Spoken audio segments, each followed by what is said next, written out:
Halo bro, berjumpa lagi dengan Ab di sini dan kali ini di samping saya ada PC racikan dari Armageddon. Wah. Nah, jadi PC ini sudah dirakitkan, sudah jadi, tinggal gas, tinggal pakai. Ini cocok banget untuk teman-teman yang menginginkan PC yang udah jadi, yang udah ready, rakitannya rapi, siap dijajal setiap hari. Nah, langsung saja kita bahas apa saja sih spek dari PC satu ini. PC gaming ini dinamai Inspire R5. Wah, dari namanya kita bisa tebak ya, ini prosesornya AMD Ryzen 5 ya. Di sini prosesor yang ditancapkan adalah Ryzen 5 4650G yang sudah ada onboardnya, sudah kuat gaming maupun editing tanpa memerlukan VGA eksternal ya atau GPU. Spek dasarnya sendiri ini sudah 6 core 12 thread ya. Jadi pure prosesornya sudah sangat mumpuni, di bawah kerja segala kebutuhan ini sudah sangat mencukupi ya. TDP-nya pun rendah, hanya 65 watt, hemat listrik dan tidak panas. Jadi dengan menggunakan fan bawaan AMD saja ini sudah cukup ya. Beralih ke motherboardnya, di sini ada motherboard yang cukup baru dari AMD yaitu seri A520M. Motherboard entry level yang sudah cukup baik ya dengan segala fiturnya. Pada rakitan yang saya dapatkan ini, A520M yang diberikan adalah dari brand MSI. Lanjut ke RAM-nya, di sini RAM-nya 1x8GB, 2666 MHz dari Phenom RX.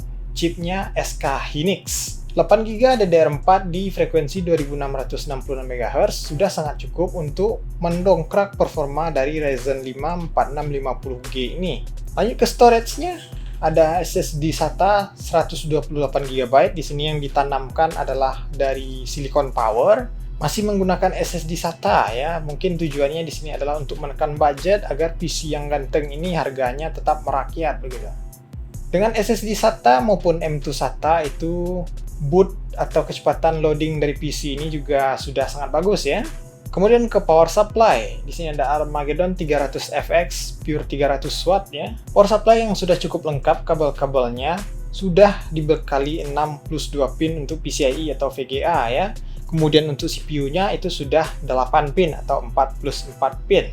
Kapasitas yang sudah cukup untuk mengangkat PC ini beserta spek-spek dan RGB-nya ya. Bahkan opsi upgrade-nya pun masih cukup luas menurut saya. Ditambahkan VGA card gitu ya.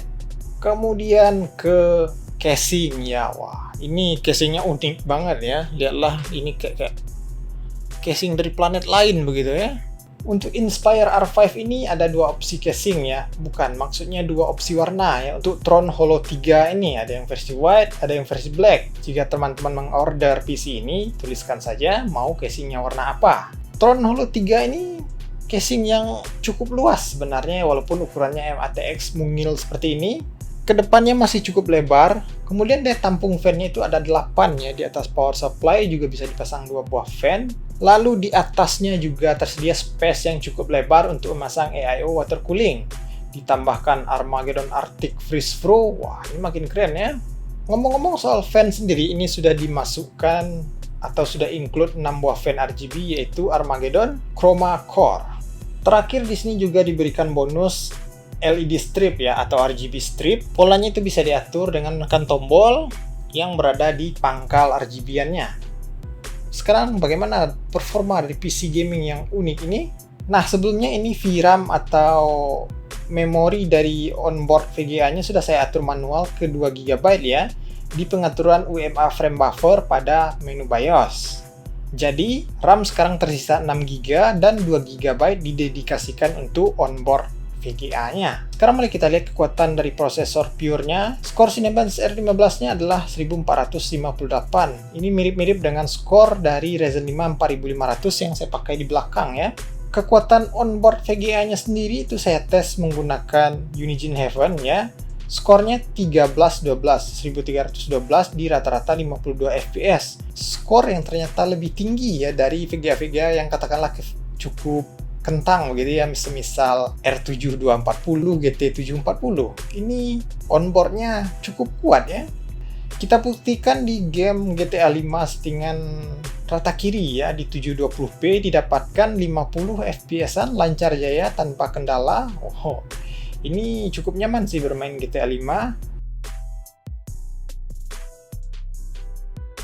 Lalu di sini saya juga tes Resident Evil 3 900p. Wah, ini resolusinya sedikit dinaikkan dengan 50% quality. Didapatkan 40 fps-an pada scene yang banyak action ya. Kemudian pada scene yang santai-santai aja itu didapatkan 50 fps-an hingga 60. Kemudian saya juga mencoba game yang cukup berat ya, yaitu Shadow of the Tomb Raider 720p rata kiri. Walaupun hanya didapatkan 20 fps-an, ternyata gameplaynya ya oke lah ya, bisa dimainkan. Bahkan di sini tidak ada stuttering saya rasakan sejauh memainkan game Shadow of the Tomb Raider ini.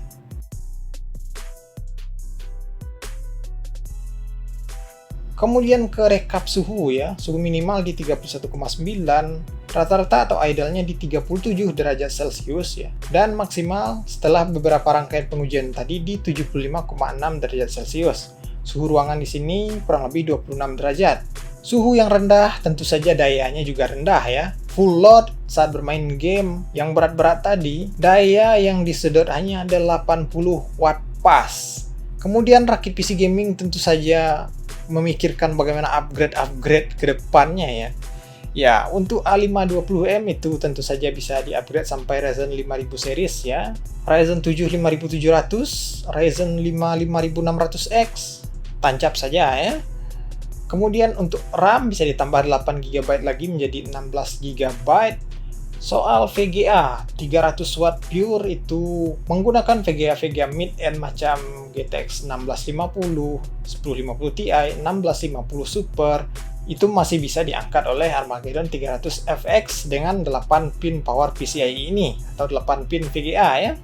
Kemudian tentu saja upgrade dari AIO tadi bisa ditambahkan Armageddon Arctic Freeze 240 ya. Lalu 2 buah fan lagi di atas cover power supply biar makin ngejreng RGB-nya ya.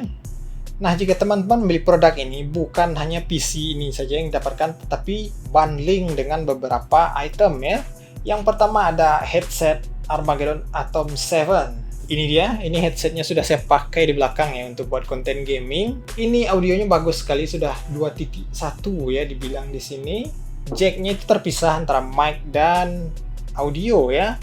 Suara yang dihasilkan dari mic-nya atau hasil rekamannya itu ternyata bagus sekali. Sudah saya coba ya. Dan tentu saja kualitas audionya menggelegar. Apalagi sudah ada RGB-nya ya di samping-sampingnya. Lalu juga diberikan stand headset sekaligus untuk handphone juga, ada HPX100 seperti ini. Warnanya putih dan hitam. Lalu ada keyboard gaming membrane ya, ini adalah Armageddon AK6770 Kalashnikov. Ini pernah saya review sebelumnya ya. Keyboard membrane yang worth it sekali, apalagi ini sudah sekalian mouse ya. Yang sangat saya suka di sini adalah mouse-nya. Desainnya simple banget, build quality-nya bagus dan enak banget dipegang gitu. Dan yang paling penting tentu saja ini sudah RGB ya. Wah, ini mengikut sekali dengan PC-nya. Terakhir ada mousepad RGB juga. Ada Assault AS29. Ini mousepad yang ukurannya pas banget menurut saya, yaitu 30x25.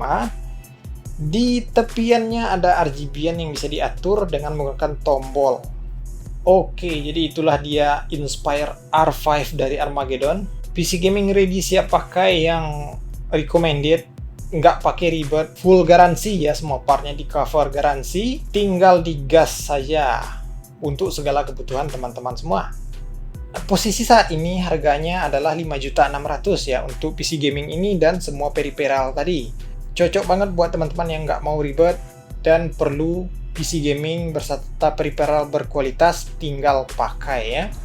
Kurangnya di sini cuma satu ya, monitornya belum. Wah, ini sekalian check out aja bro sama monitor Armageddon Pixel Plus ya. Sekian saja konten kali ini. Jika teman-teman ada tanggapan atau pertanyaan, silahkan tuliskan di kolom komentar. Terima kasih banyak sudah menonton hingga sejauh ini. Sampai jumpa di video selanjutnya.